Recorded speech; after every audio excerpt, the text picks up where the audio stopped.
Bonjour Bandeko Balandia Chronique de Net TV. Awatoza place ya ba analyse organique et puis analyse objective. Totally ba confrontation oyo ekimisi Tshisekedi. Abangi confrontation directe na opposition. Alors pourquoi Tshisekedi semble craindre une confrontation avec l'opposition en Afrique du Sud? Eza makambo ebele o eza ko échapper peuple congolais. Botali bien, soki botali encore bien ba communicateur nyonso ya Chilombo. Baza ko attaquer mingi Thabo Mbeki ke azaboye. Wana tozo sala ba analyse à la congolaise. Bazo sala ba analyse locale. Mais to kende libanda ya mboka. Conférence ya Thabo Mbeki wana, est-ce que vous avez kaka na ba oyo baza invité notre par exemple Vital Kamerhe soki Ige Kolondele so bazina nyoyo Joseph Kabila Katumbi wana eza conférence vous avez plus de 100 personnes 200 personnes, ce sont des personnes influentes o bakozala wana. Avant na détailler moi vidéo na ngai na ngina tuna toto solola nanu qui est Thabo Mbeki. Nakolobela te na sens que Thabo Mbeki fit un président sud-africain de 99 à 2008. Non. Je ne vais pas parler de nini biloko ya passé siwana. Naza kolobela nangina lobela Thabo Mbeki na tuna avana kota na lebisa bilo pourquoi Tshisekedi aza ko boya confrontation to solo la pe qui est Thabo Mbeki atala na capacité ko bengisa batu. Pourquoi yende akende ko bengisa un pays comme RDC na ba acteur politique ya opposition na gouvernement baya na conférence wana eza dialogue te o eza conférence bo ça la confusion te makambu ya Doha ba Washington wana eza ba dialogue parce que bazo kende ko fanda ko solola mais conférence bazo kende ko yoka et puis mutu aki ko partager idée na ye mais eza conférence place bazo kende ko yoka maloba makanisi ya batu. Alors soki tobandi kotala intellectuel panafricaniste ya ndeko na biso Thabo Mbeki aza reconnu par son discours sur la renaissance africaine. C'est-à-dire l'idée de l'Afrique doit trouver des solutions africaines et à ces crises dépendamment uniquement de l'Occident. Sans la dépendance de l'Occident, pardon. Donc, makambo ya africanisme, il faut Africain bazwa solution na bango à l'africaine. Ezala te ke batu ya libanda baya ka kopesa kabiso makambo na bango. Aza reconnu comme un négociateur et médiateur expérimenté. Aza lokola kaka bao bozol mona batu baza ko détailler na ba et pas ba communicateur ya Tshisekedi. Aza bongo te. Thabo Mbeki a joué un rôle dans la médiation de plusieurs conflits en Afrique. Il y a Soudan, Sud du Soudan, accord de paix et indépendance en 2011, il y a Sud Soudan. Azana Côte d'Ivoire a participé à la crise politico-militaire en 2004. Na Zimbabwe, crise ya Bango ya nani, ya Mugabe et Tsvangirai, quelque chose comme ça en 2008. Alors, ce poids sur l'échiquier international ya Thabo Mbeki, Bobo Sanayangote. Ça, c'est un homme de confiance de l'Union africaine. Il est régulièrement mandaté comme médiateur officiel de l'Union africaine dans les conflits africains. C'est un diplomate respecté par de grandes puissances. Bien que Azanaba Makambune kaka yaki africain, Thabo Mbeki à l'oreille de Washington, Bruxelles et même Pékin, tant que Bruxelles les Union africaine, Washington les États-Unis, tolobi Pékin, Chine, qui voit à lui un médiateur capable de calmer des crises, sa partie pris visible. Azape symbole et à légitimité morale. Son aura de successeur de Mandela lui donne une légitimité particulière. Quand Mbeki parle, il est attendu comme une voix d'équilibre. Alors, avant de pourquoi la RDC et ses opposants répondent à son appel? Pourquoi il faut Tshisekedi andime la makambu ya Mbeki? Parce que Azana expérience dans des conflits armés complexes. Azana neutralité apparente. Et puis Azana crédibilité régionale. Alors, si ka nini nde eza kotinda Tshisekedi aboya abanga confrontation avec Moïse Katumbi aza kobanga confrontation avec Joseph Kabila, azobanga confrontation avec toute l'opposition au babengi na niveau ya Afrique du Sud pour na participer na conférence wana. Parce que tu sais que déjà azana akozala na perte de contrôle narratif. Dans une conférence internationale comme celle de Thabo Mbeki, la parole est donnée équitablement. Équitablement dans le Bible, équitablement. Donc Tshisekedi, habitué à contrôler les récits du Congo à travers ses médias d'État et son union sacrée, Belo Kameseni Kosala ko contrôler na Congo, risquerait d'être déstabilisé par des opposants qui mettront en avant ses échecs sécuritaires, économiques et diplomatiques. Boza koyoka. Makelele aza kosala na Congo, aza ko sillonner na ba chaîne ya Congo, aza ko dicter média nyoso ya Congo, soki akomi kuna, soki ba pesi 10 minutes, ba ko pesa pe nani Moïse Katumbi 10 minutes, ba ko pesa pe Kabila 10, mutu na mutu, donc ozala mutu na mutu ozala capable koloba makambo na ye. Est-ce que Tshisekedi aza capable okende ko telema libanda ya média ba congolais abanda pe ko partager na bato? C'est là où ça fait mal. C'est là où ça fait mal. Il sait que sur les plats sécuritaires, bakoli aye, sur les plats économiques, bakoli aye, sur les plats diplomatiques, à côté les matis. Alors, makamusu koye la ye, dossier Adora na M23, parce que eza na mesa, dossier wana ekotika la kosila te, alinga te dossier wana ekotika la toujours wana. Ba opposant, ba koki ko accuser faiblesse ya Tshisekedi face au Rwanda, de mauvaise gestion de la guerre de l'Est et de contradictions dans des négociations de Doha. Contradictions za ebele na katikuna.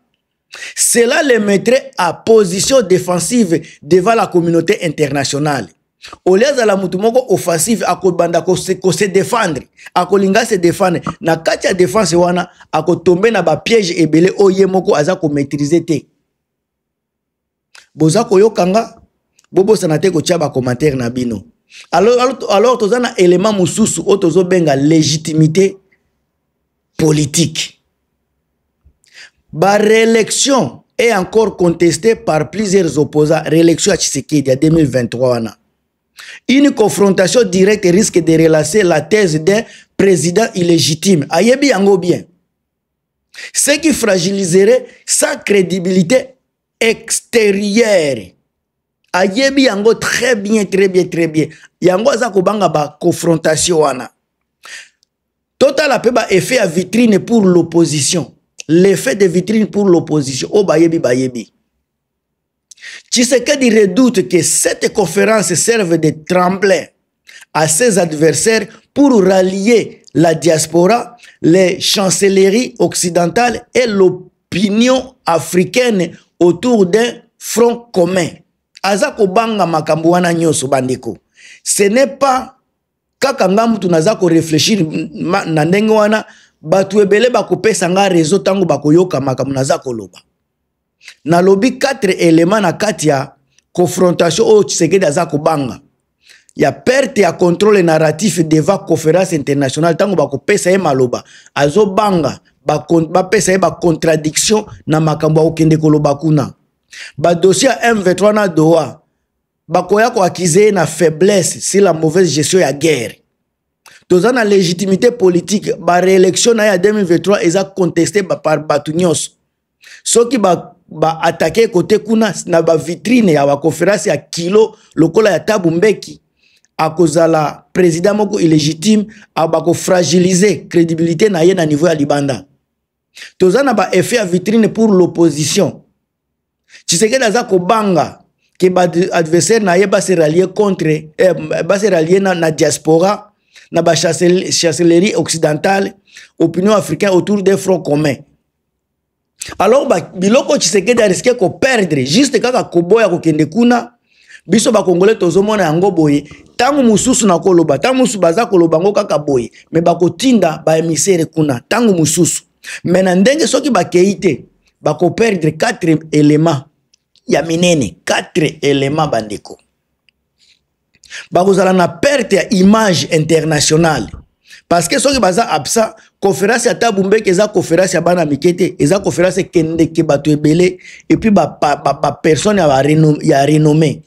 Donc à cause de la perte à image internationale, ça sera perçu comme un refus de dialogue et une incapacité à assumer ses responsabilités.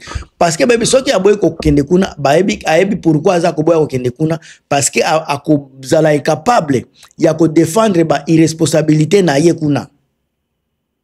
Alors cela peut faire apparaître comme un dirigeant autoritaire alors qu'il se présente comme un démocrate. Et loko mususu ya mibale ekozala isolement diplomatique. L'Union africaine, la SADC et même certains partenaires occidentaux verront à lui un facteur de blocage, ce qui peut affaiblir son soutien extérieur déjà fragile. Tango aza koloba bilobela bandeko. Wana eza bilobela ya media. Sima ba kamera makamu mususu eza kotambola kuna. Tolobela pe renforcement ya opposition et soki ya boyko kende kuna et comme renforcement pour l'opposition a boycota, il laisse le champ libre à ses adversaires pour s'exprimer ouvertement kuna, pour s'exprimer ouvertement leur grief, sa contradiction. Parce que on contredire opposition à cause de la kunate. Donc l'opposition paraîtra alors comme la seule force ouverte au dialogue inclusif. Donc Tshisekedi a lui a boy makambo yenda kopona bato ya dialogue pendant que ça en réalité ça ne se fait jamais comme ça. Ça c'est la dictature au bazako loba toujours que Tshisekedi a présenté dictature. Affaiblissement interne, cela peut alimenter la frustration au sein de la population et même créer des fractures dans son union sacrée. Certains alliés estiment que le président fuit les débats. Pourquoi Tshisekedi azako banga azako kima débat? Bandeko makambo ya minene zali. Maintenant avantage ya opposition oyo bako se présenter oyo bako kende ko participer na conférence wana. Bako zala na plateforme directement internationale. Parce que kuna eza 6 personnes étaient, c'est multitude de personnes. Bako zala déjà exposé naba multinationaux.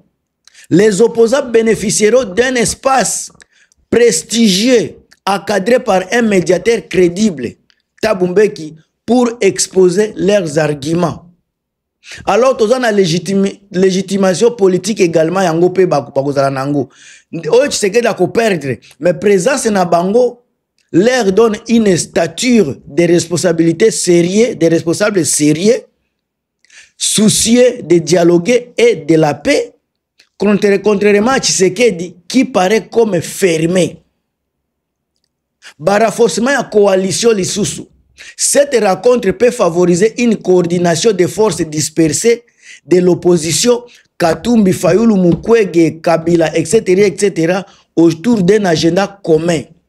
Alors, appui extérieur, les partenaires internationaux pourraient voir en eux une alternative politique viable et renforcer leurs contacts en perspective d'une transition ou d'un futur processus électoral. Est-ce que boza koyoka makambo oyo ou bien boza kosala semblant? Est-ce que vous réfléchissez sur cela ou bien on est là juste pour se faire plaisir na kati ya ba union sacrée?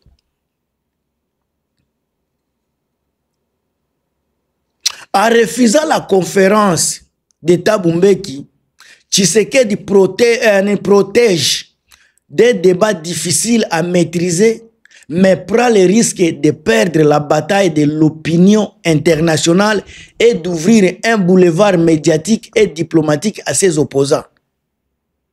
L'opposition, elle, a tout gagné na makambo oyo. A cause de légitimité, à cause de visibilité, à cause de ba alliance. Kaka na conférence ya nani ya Afrique du Sud. Opposition oyo ko se présenter ako gagner na légitimité. Ako nani M23 alias AFC bakozala na légitimité, bakozala na visibilité, bakozala na ba alliance. Ezala Moïse Katumbi, ezala Fayulu, Dr Mukwege, bango ter ba okoma kuna, carnet d'adresse na bango ko fungwama.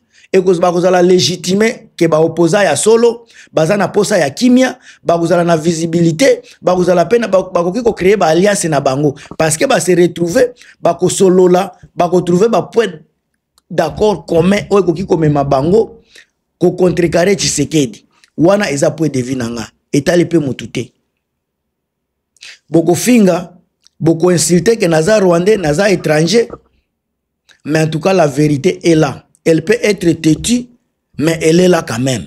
C'est à vous de la consommer. Botia ba partage, botia ba commentaire na bino. On se revoit na katia émission mususu. À plus.